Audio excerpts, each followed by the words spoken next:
hello there. Welcome to the discourse branch of your public library. How can I help you today?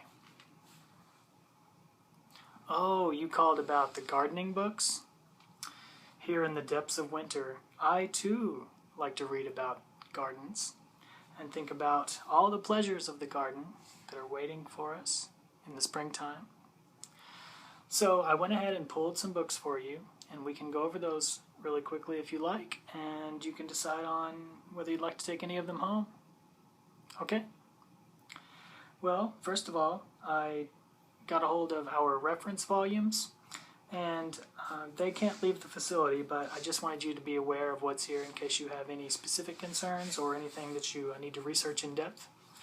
So this is the Brooklyn Botanic Garden America's Garden Book, and it's been published for many, many years, and it has a range of topics about garden design and installation, as well as some really good reference materials about various plants that can be used in the different regions of the states. And we are in Zone 6, right? So everything from grading the landscape to choosing the appropriate plants. There's a lot of, this is a reference volume, so there are a lot of lists of different things that are available.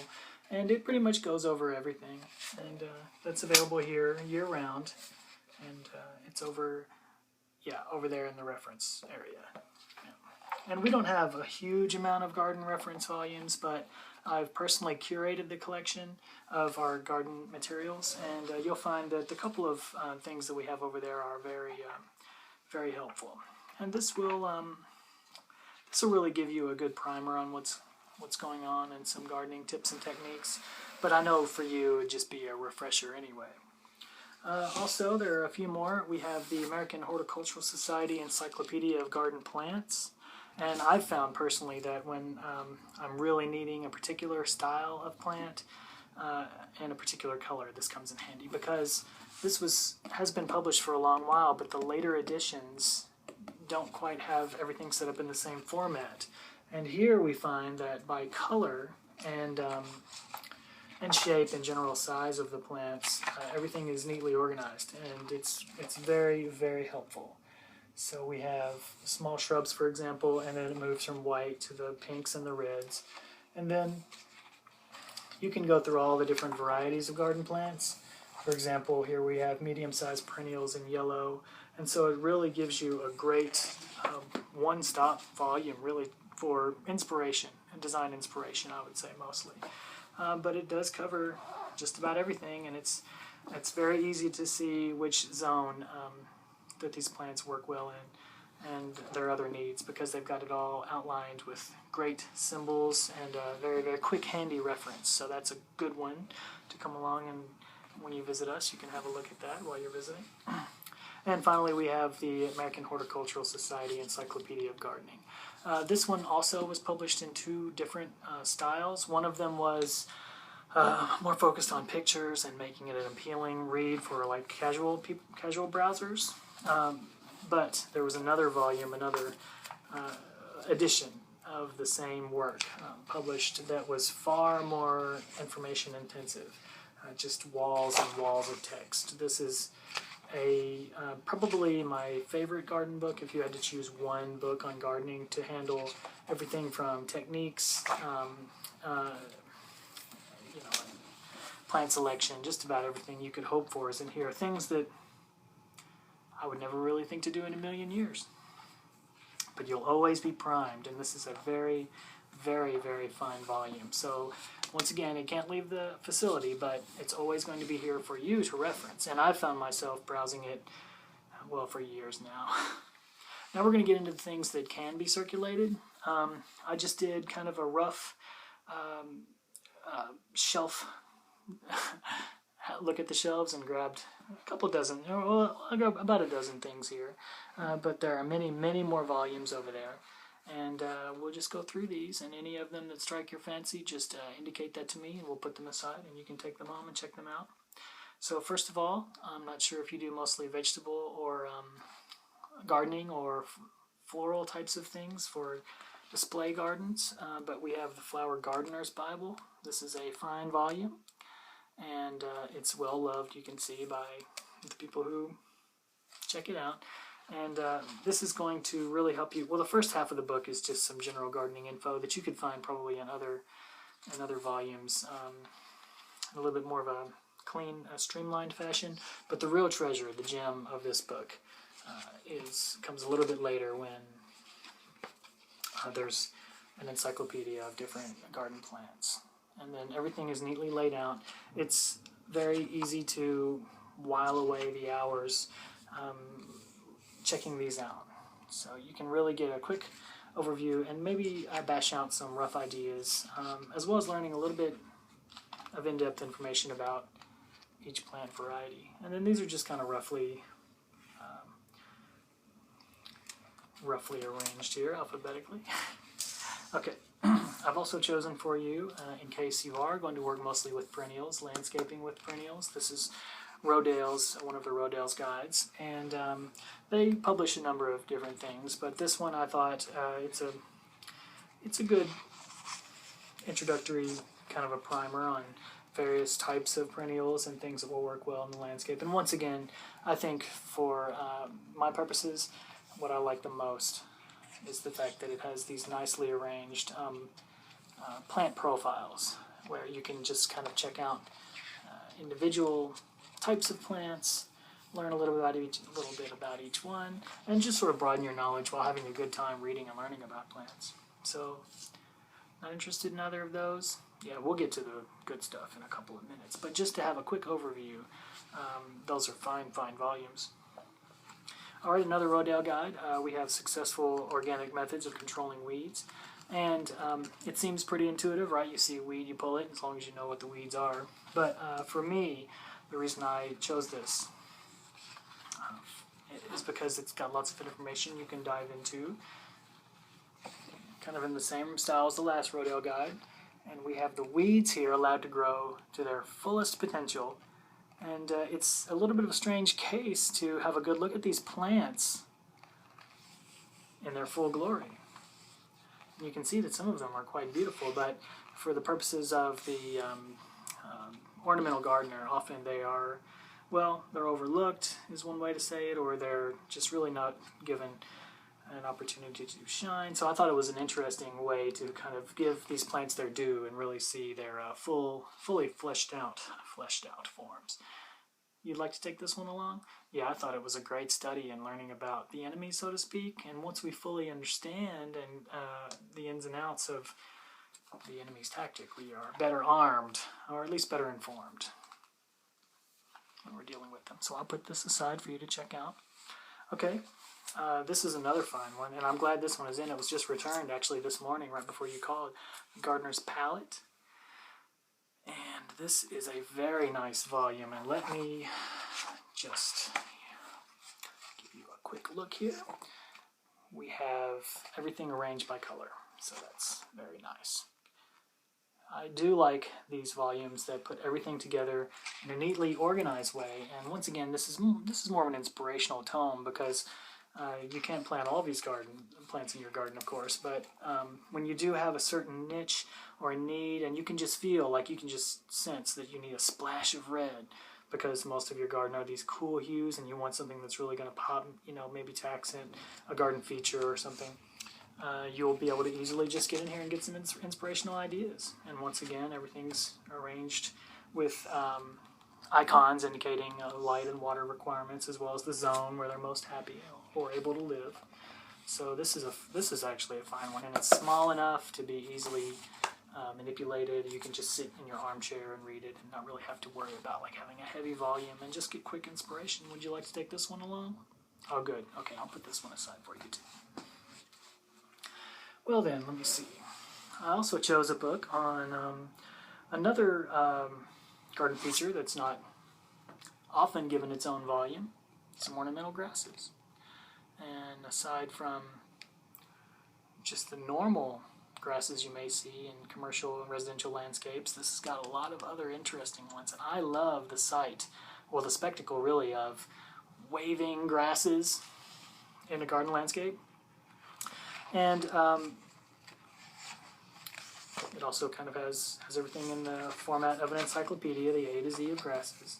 And it's information heavy, it can be. You see, the plant profiles really don't have like pictures that pop, but it's a great resource if you're ready to move into the realm of exciting ornamental grasses, that break from the tradition of, Liripe and just a couple of other conventional ones.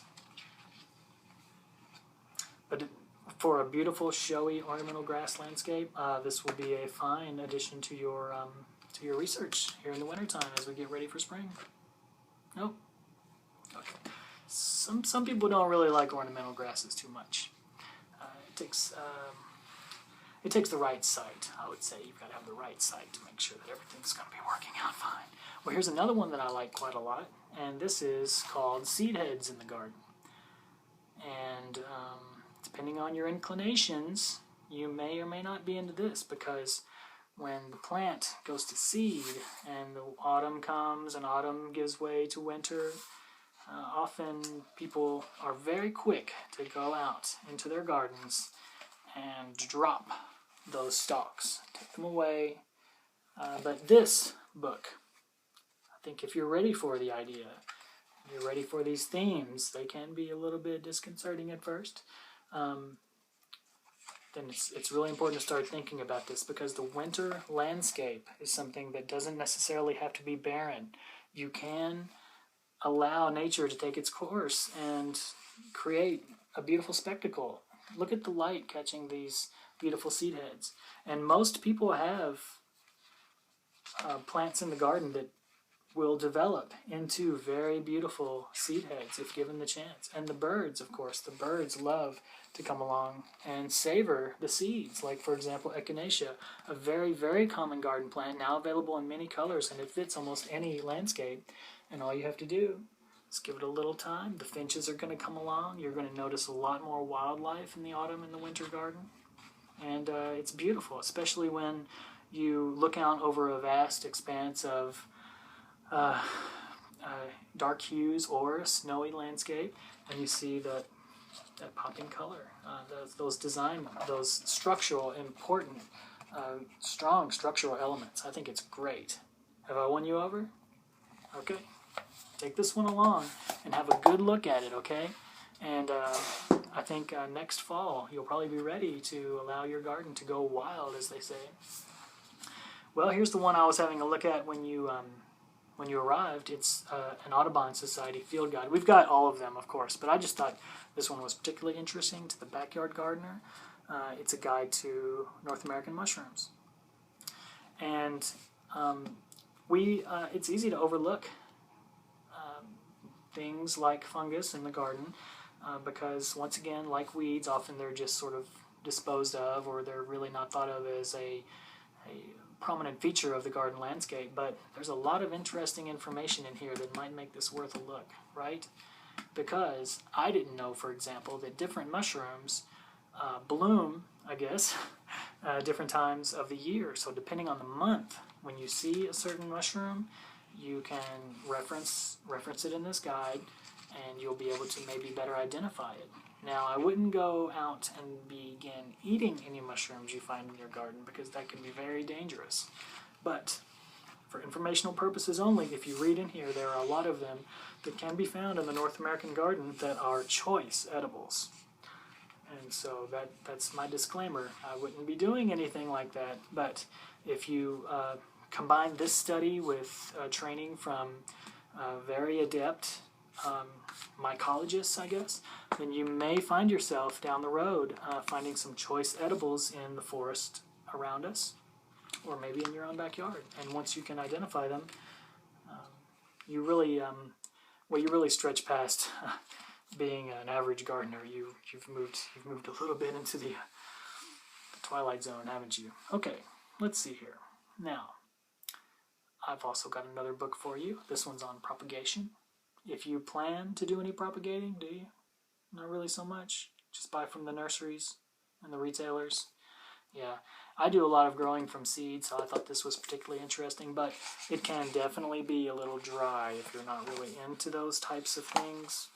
But the specifics of the way that nature interacts the, with, like, just the vast way that life can propagate itself. It's really stunning and really amazing. And you can learn a lot about the science kind of the plants if you're interested.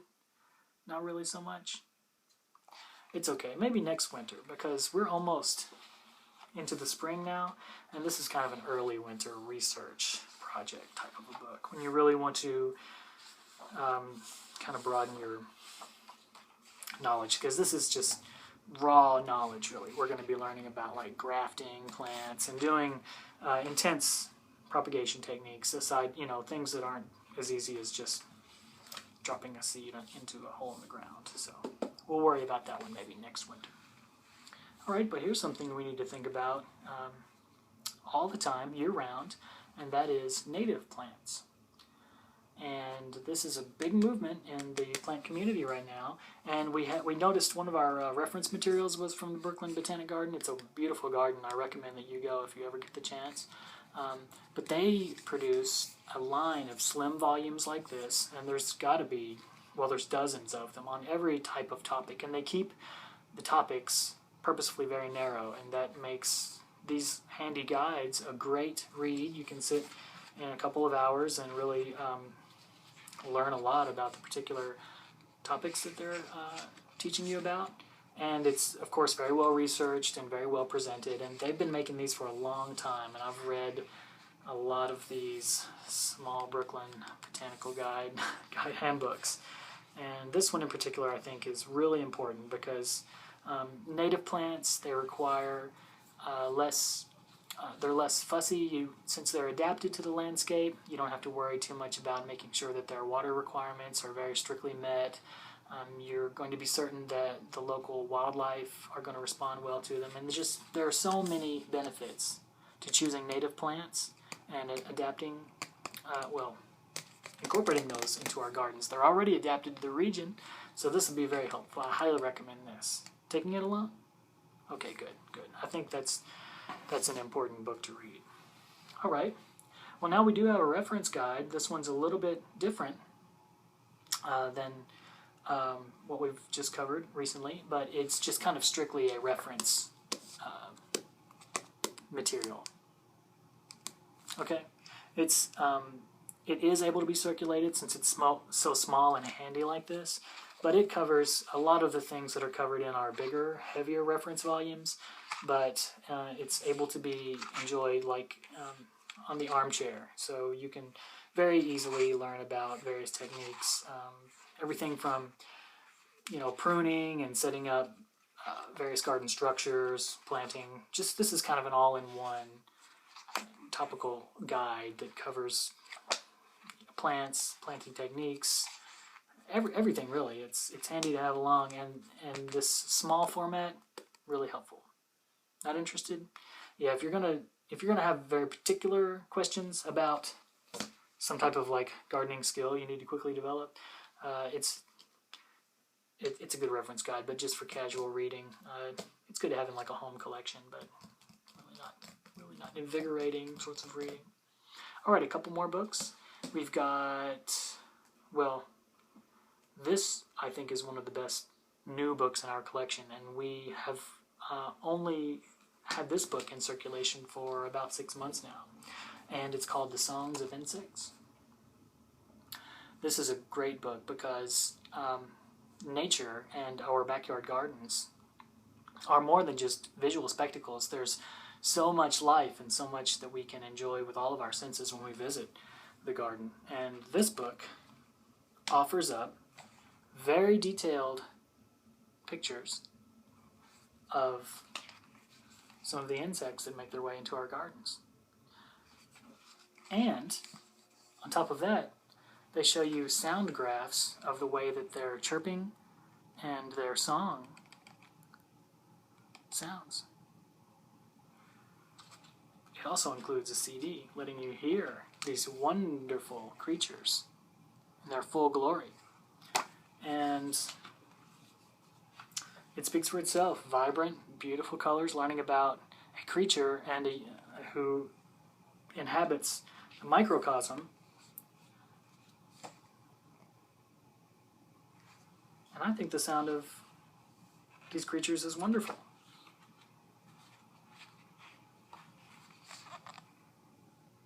Here's a round-tipped conehead with a beautiful song. Here's the slightly musical conehead. This is probably one of the most stimulating volumes in our gardening collection, and the lesser pine katydid. Fantastic reading, vibrant, beautiful pictures, and knowledge that's going to really enhance your enjoyment of the garden. So, yeah, and it does have the CD there included. Just make sure you bring it back when you return your books. All right, and one final book. This one is also pretty nice. It's the Climbing Plants Specialist, and this was published by a publisher who did lots of other books on various topics. But this one in particular has an emphasis on something that a lot of people don't focus on. At least, people would generally only pick what's available at the nurseries, and that's only a couple of different climbing plants. And there are only a few really that are very, very commonly used. But this one, as you can see, demos many, many different varieties. And you can see that they've been arranged by the color of their foliage, and then once again, everything's very neatly outlined with quick, accessible information about the height and how vigorous they are, and also some helpful tips on different applications for climbing plants. You don't really have a place to do any climbing plant features. I don't either, honestly. But this is something I would like to learn about more in the future, because you can see that it does create a very vibrant and inspiring spectacle. All right. Well, probably next winter I'm going to read more of this one too. Maybe you can come along next winter and check it out also, and we'll be able to sort of compare notes, talk about how we feel. Okay, well that's all I've picked out. And it looks like you chose 5 books. Oh, and you picked you picked 5 best. I was sure of it. I knew you would as soon as you called. So let me go ahead and get these rung up for you. Do you have your library card? Okay. All right. Thank you. Okay.